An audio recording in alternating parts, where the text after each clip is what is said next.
Guys, I'm not going to make you wait.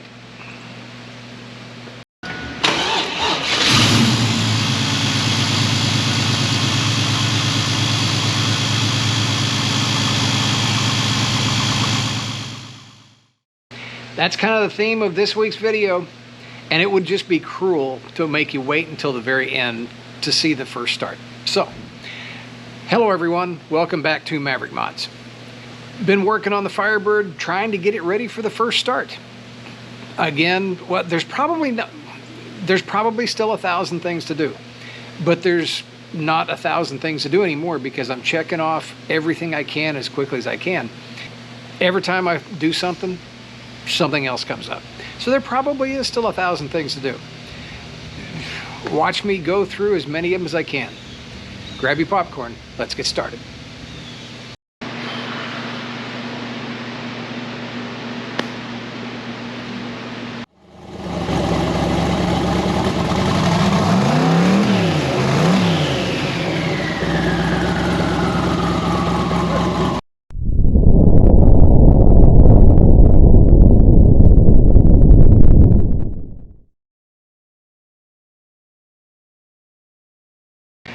I think I'm up to item 623 out of the 1,000 things remaining to do. And I know I'm doing a lot of stuff kind of out of sequence, and sometimes I'm just doing stuff because, well, you know, I kind of feel like it today. That's kind of where I'm at right now. Back on episode, whatever it was, I got the brake lines and everything kind of hooked up, mocked up. Got the ABS pump in, and basically 95% of the braking system from the donor car transferred over to this car, which is great. The one thing that would not transfer over because it just didn't wind up in the right location were the brake lines going from the ABS pump right here, if I can just kind of thread that in a few threads, to the master cylinder. And I think you can kind of see I'm coming up a little short, so I've got to make my own brake lines. And you know, this can either be really easy, or it can be a monumental pain in the you-know-what. And I think this is going to turn out to be easier than I thought. I'm going to try and follow kind of the curvature as best I can of the brake lines off the 4th gen, but they need to be about 8 inches longer. So as you can see, I've already made up one of the lines and started from, well, from here and up to, up to the master cylinder. So I'm going to take you through the process of making the other line. So the first thing I've got to do is actually get a longer line. And of course, you've got to measure the line. The one I'm replacing, the one I replaced already is a 3/16 line. The one I'm replacing now is a 1/4 inch line. So I just went to the parts store, basically got a 1/4 inch line that was longer than I needed. But obviously it has no ends on it. It's just plain brake line. So let's go through the steps it takes to actually make and fit this brake line. So what I'm working with here is, I actually borrowed this from the shop next door. This is a brake flaring tool from, came from Eastwood. I've got a cheapie, and boy, it does not work, and I am sold on, I'm gonna get me one of these, because man, those cheapies you buy at Harbor Freight, whatnot, the parts store, no comparison. This is more expensive and worth every dime. So basically what I'm doing, I've got to set up, I need to swap out the dies. This was for the 3/16 line, but the line I'm working on now is 1/4 inch. And the flare that I need to put on is a bubble flare. There's a really good set of instructions on Eastwood's website about how to operate this thing, but for all intents and purposes, I'm doing what's called a DIN, or a bubble flare. So you look on the die, and each die will have stamped, so on this side it's DIN, and on this side it's 45 degree. So I want the DIN side to go to where the flare is going to be. So I'll put the dies in. So there's one. Make sure I'm on DIN. I am. There's that one. All right, I'm going to transfer you over to the stand because I can't do this one-handed. So in my case, because I've got just a straight stick, I don't have to worry about putting the actual nut on yet. I'm going to make the flare first. So what I'm going to do, there's a turret up here, and on here it says op 0. Well, what that does, you slide your brake line in. You don't have to be too terribly worried about alignment yet. Get your fingers out of the way, dummy. Flip that over. Lock that in. And I'm going to push the line basically up against the edge of the op 0. Take this and just barely put a little tension on it. Then I'm going to take my handle,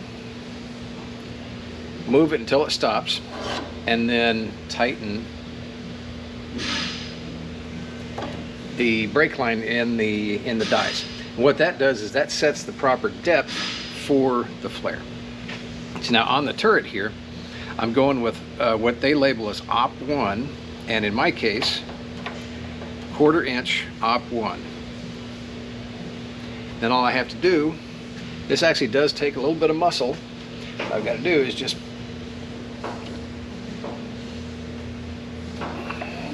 squeeze it.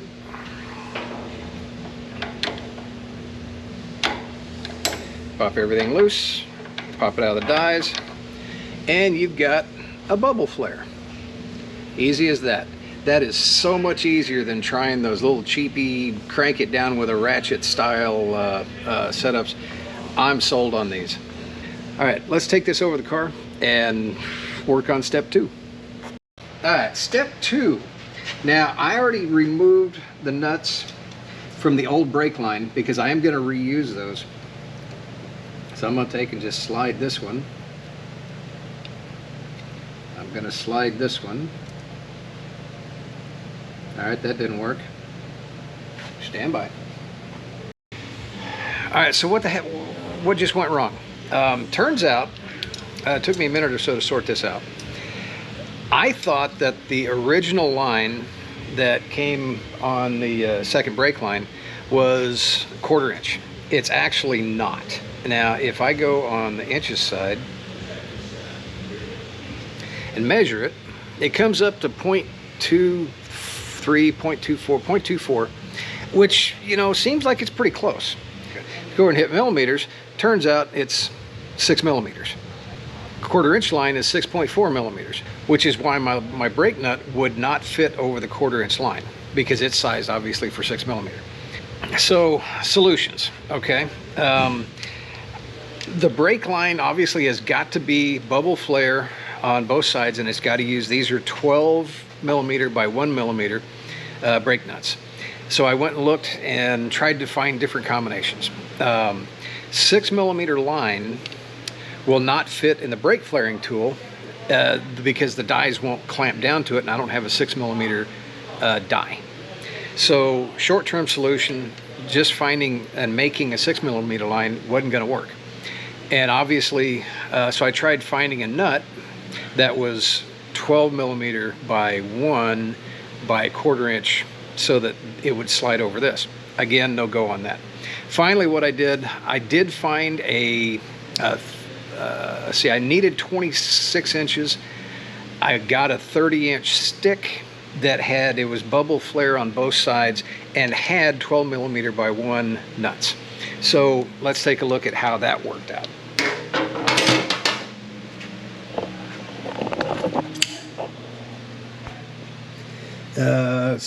Don't have my light handy, but this is the line in question here. So I just went ahead and bent it up, followed it back, and for the extra length, I just made a 180 back here and came back. It clears everything. I even got the original clips on the brake lines. So I think that'll work. It's not the perfect solution because I wanted to come down here and just come straight up. Sometimes you just do what you have to do. The thing that's bizarre about this is every single brake line on this car is standard except that one, and it's metric. Most of the fittings are metric except on the rear brakes where they're standard.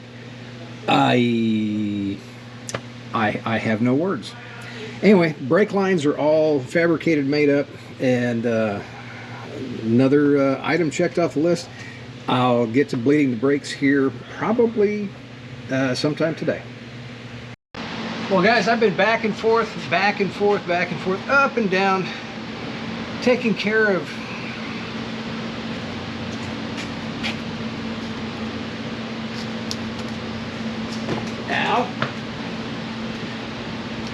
taking care of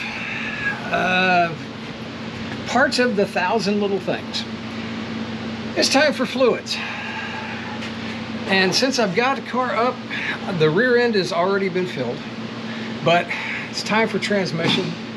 And just for giggles, just for argument's sake, I'm pretty sure I drained this thing, but we're gonna check and make sure. So let me pull the drain plug back here and see if there's any fluid left in it. Pretty much no. Okay. There we go. Come over here on this side and pop the fill plug out. There we go. And we'll fill this thing with as much Dextron 3 as it wants. Full.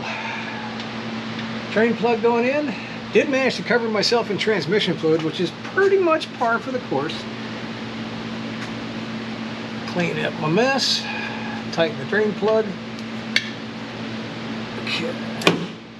All right. So basically I got all the fluids down below. Let's start working topside now.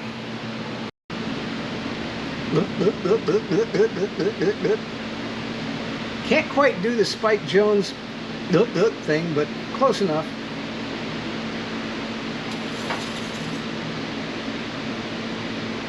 She's good.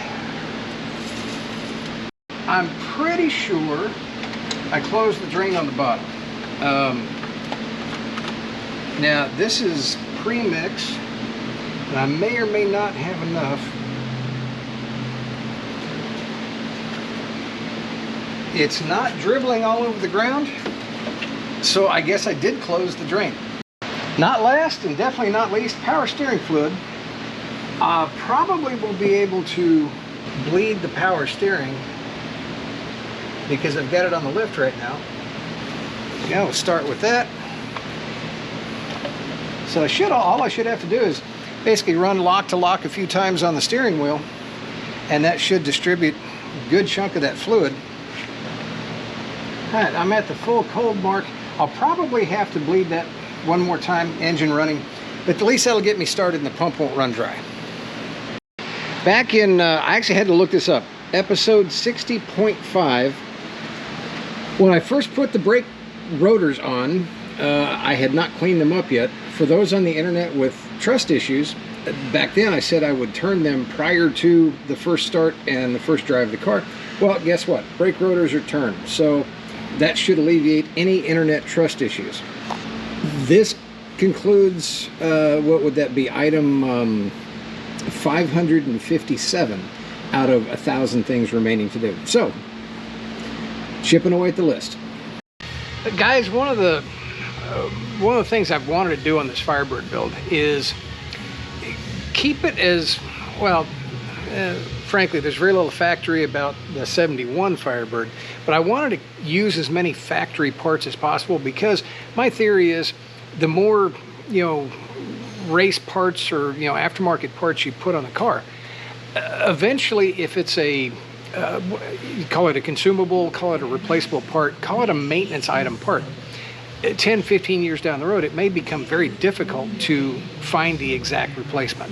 Whereas, like for example, the fuel pump, rather than go, expensive aftermarket fuel pump for the Firebird fuel system, I incorporated the factory 2000 Camaro Z28 Firebird fuel pump.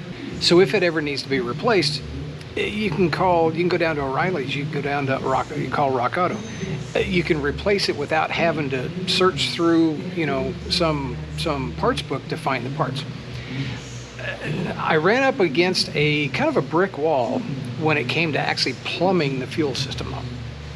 And I tried to stick as much and use the factory parts and pieces as I could, and it just turned out it wasn't going to be possible. So I did have to go a little aftermarket. The good news on this is, with the exception of the fuel filter, all of these parts basically should never need to be changed. They should live the remaining life of the car as it sits. So let's see what I got. Pardon my workbench. If I don't have a crazy messed up workbench, I'm not working hard enough. So what I did is I got a fuel system kit from, it's called Evil Energy, not a sponsor. And this is actually a PTFE fuel hose system designed for LS applications. So in the kit itself, it comes with, this is number 6AN hose. It's a flexible braided hose, rated for a whole heck of a lot more fuel pressure than we're ever going to put on the Firebird here. And it comes with the hose and these connectors. So you've got some straight connectors, AN fittings. I think there's a couple of those, 4 of those.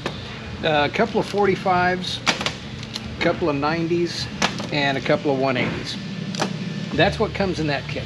But it's not quite enough to finish out the fuel system.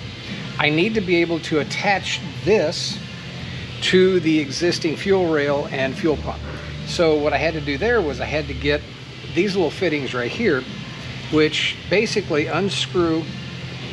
This slips over the fuel line, this slips onto the fuel line, and then it screws on and connects everything, and then connects to the number 6AN line. What that does is that replaces the factory push-on connectors or fittings. So I needed one for the fuel rail itself, and I needed these 3 for the fuel tank. So one of these is for the outgoing fuel pressure, one of these is for the fuel return, and this one is for the vent. So I had to get those. I had to get a T-fitting because the way that it's a returnless fuel system, so there's only one line running the fuel rail. So this comes out of the pump, goes into one side, through the filter, into one side to the engine, and then this side tees back off to the return, which has the fuel pressure regulator in the tank. So I needed that. So I got all of that. Oh, and of course, here's the fuel filter. It's a 10 micron filter, came from Evil Energy, number 6AN, in and out. So no problem there. And this is just a rollover valve, which will connect to the vent itself up above the tank. This should be all I need right here, plus this. This should be all I need to actually plumb the fuel system on the Firebird. So let's take a look. Now, originally the fuel line on the Z28 came out of here and came straight down to here. I'm not going to do that because to me that's too close to the exhaust. What I wanted to do was I wanted to come off with a 90 and come straight back and kind of hug the transmission and the transmission bell housing. So I'm putting everything in loose to start with. So I should be able to take my fuel line adapter, slide that right there, and then take this. You should just push right on. Yeah. Oh, piece of cake. Okay. And those, of course, they are reusable, just like the original fuel line would be. So from there, I figure I'm going to try my 90. Now, okay, that'll work. I'm just going to have to aim it around. Actually, I'll aim it under that. There we go. Okay, that'll work. I'm down to the point where I need to actually put the hose into this fitting. And so let's see what it takes to do that. Of course, I'm using the instructions here because, well, it's been a couple of years since I made up some AN lines. So they tell you if you have to cut this, tape it first, cut it. You can use a hacksaw, you can use a cutoff wheel, whatever. Clean the burrs, clean everything up. Then you're supposed to take the, I guess they call it the hose coupling sleeve nut. That's this thing. Slide it over the hose and just kind of let it go down there. Next, we're supposed to take the tape off gently. Okay, next, they give you a little ferrule here, and what you're supposed to do is take a pick and kind of move the braid out of the way. It says gently. I hope I'm doing it gently. so that you expose the tubing inside. You take your ferrule, and in theory you're supposed to be able to push that on, and it's supposed to go all the way to the end of the hose. Okay, that didn't work. Got to get more of the braid out of the way. Let's try this again.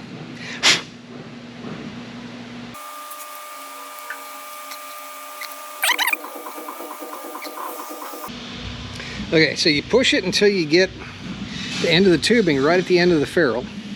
Now we take our end here, chuck this up in a vise. I knew I was going to need a vise at some point in time. Got to get a little lube. Going to use a little bit of, let's do this. Do it on here. A little bit of, what is this, Teflon? Lithium. Okay, now I do a twisting slash push movement to get it on there. Okay. Be good. Get a little lube on the threads. Now we'll take our nut here. Let me get a wrench to tighten that down. Okay. I'm going to make sure I keep a little bit of positive pressure on the braid itself as I tighten this down.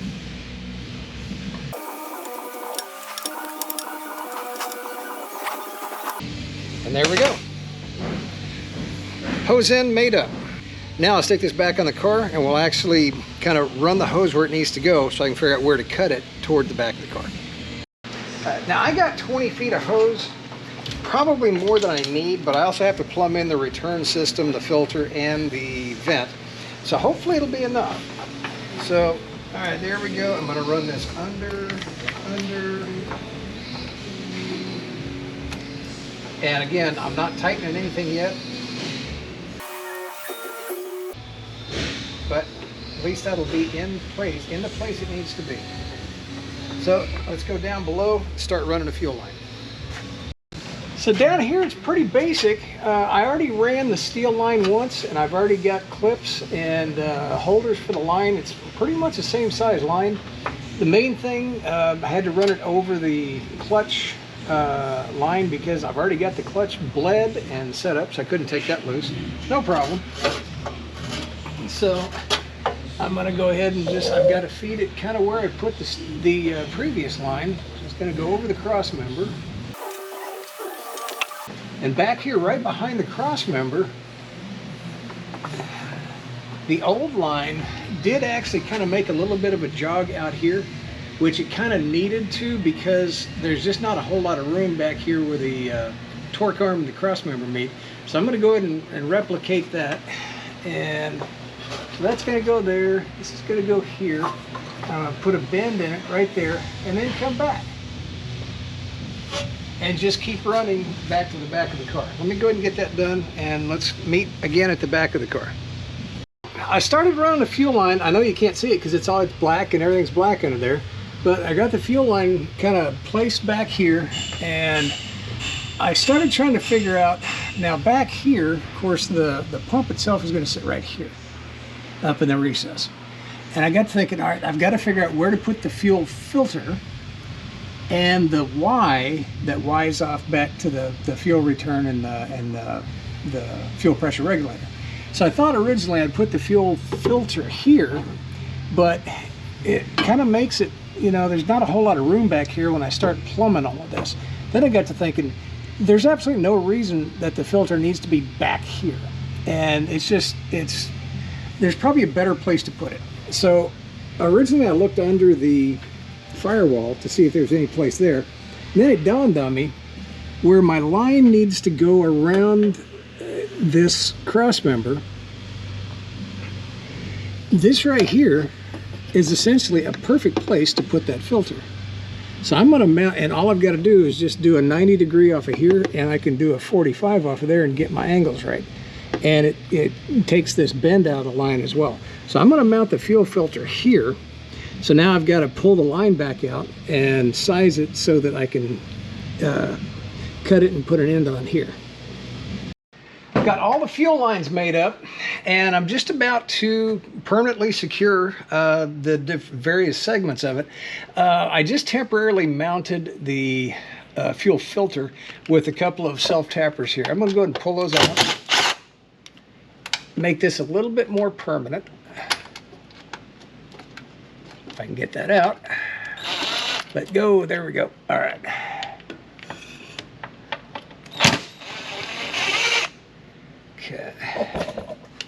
Okay, so, and actually my holes are already there. I've just got to enlarge these a little bit because I'm going to put nutserts in there. Or if you want to call them by their proper name, rib nuts. But let me enlarge those holes a little bit. I'll get some rib nuts in there. All right, I'll go ahead and set the nut. Let's try this again. Let's try using the tool properly, see what happens. Okay. And same thing here.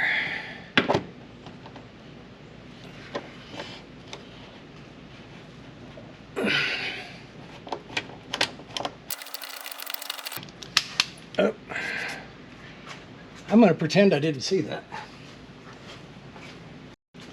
Okay, now one last check on the filter.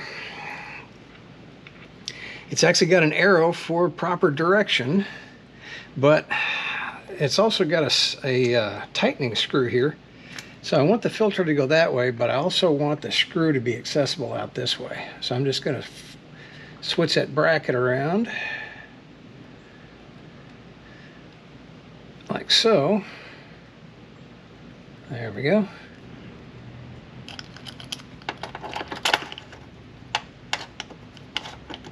Start my little, these are 1030 or 10, excuse me, 1024 Allen head bolts. All right, so I've got my fuel pump secured. Everything's tightened. I know you can't really see anything up in there because I put the drive shaft in. My fuel line is run, clamped all the way back to here, where I'm still kind of working on my Y connector here, my T, I guess you could call it. It's going to sit right there. This is my fuel return. Here's my fuel pressure. They're hooked up to the pump. All I've got to do is secure that line right there. That's fuel feed to the engine. I know bars and cables and everything are in the way. You can kind of see it a little bit better there. Except my hand's in the way now. So I'll get all that secured up there.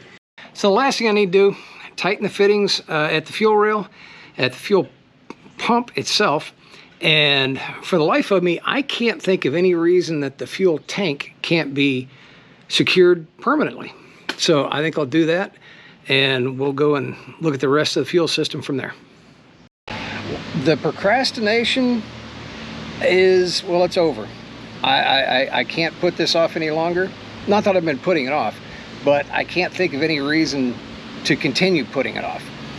It's time to try and start the Firebird. I've checked, double checked, triple checked, just about everything I could think of. I've got, hopefully I didn't forget anything. One of the things that, let's see, one of the things I can check, I'm actually sitting inside, of course, the Firebird right now. There's two things I can do. I haven't put any fuel in it yet, and I have not hooked up the fuel pump. So I can check, we're gonna look at two things. One is the fuel gauge. When I put fuel in, I've got 5 gallons in a can. And as I put that 5 gallons in, hopefully I'll see an indication on the fuel gauge that the fuel gauge is working. The other is I want to just crank this over a little bit without fuel to try and circulate some oil and hopefully maybe see a little bit of oil pressure. So let's see what we can see. Okay, I know it's a little dark in here. Fuel gauge is down here and it's showing way below E, so we're good there. And oil pressure is over here, and let's see if it'll crank.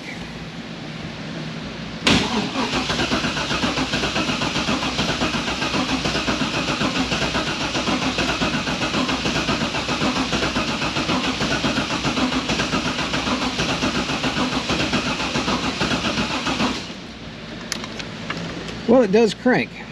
I didn't see any oil pressure. Not too terribly worried about it. but at least it's got a little bit of time cranking, hopefully to circulate some oil in there. Next, I'm going to add some fuel. We'll recheck the fuel gauge. All right, so let's see if I can get a look closer. Yeah, there we go. Fuel gauge right there. Fuel, there's 5 gallons of fuel in it. Fuel gauge is hooked up. Let's see if it works. Okay, well, it came off up to E. So, okay, well, 5 gallons brings it off of E. At least we know that. I've also got the fuel pump hooked up. Probably have to do the key dance 5, maybe 10 times to get fuel pressure built up. I hear the fuel pump running. On these fuel pumps, they'll only run for like a second or so before they shut off. And while I'm at it, let's listen for leaks. Or look for leaks, how's that? And I got a big one right there. Okay, so we'll stop right now. Just a minor crisis. One line on the fuel filter, I just forgot to tighten it. And that's all that was. Speedy dry all over the gas that spilled on the floor. Tighten the line and did the key dance a couple more times. I'm pretty sure I got fuel pressure and no more leaks. So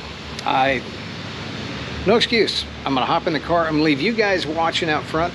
I'm gonna hop in the car, set the parking brake. I have the car on the lift, rear wheels off the ground. I'm gonna put it in neutral. I'm not taking any chances. So let's see how it works.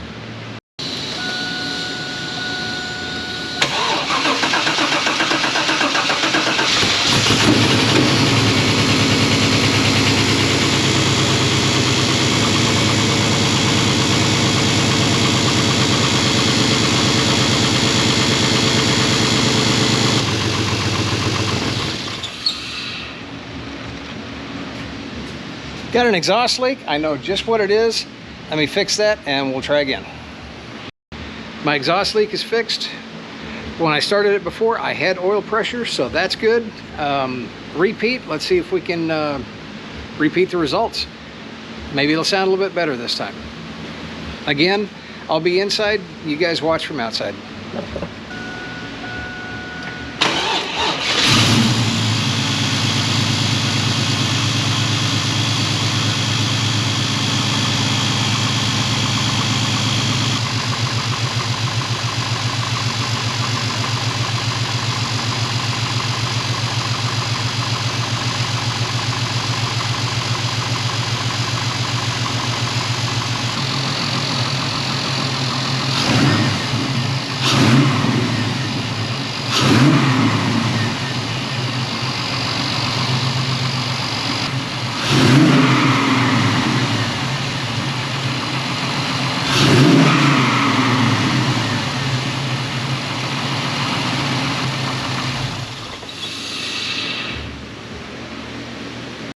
Okay, there's the first start. I did notice it's not charging, and so I'm going to have to search that, figure out why I'm not getting anything out of the alternator.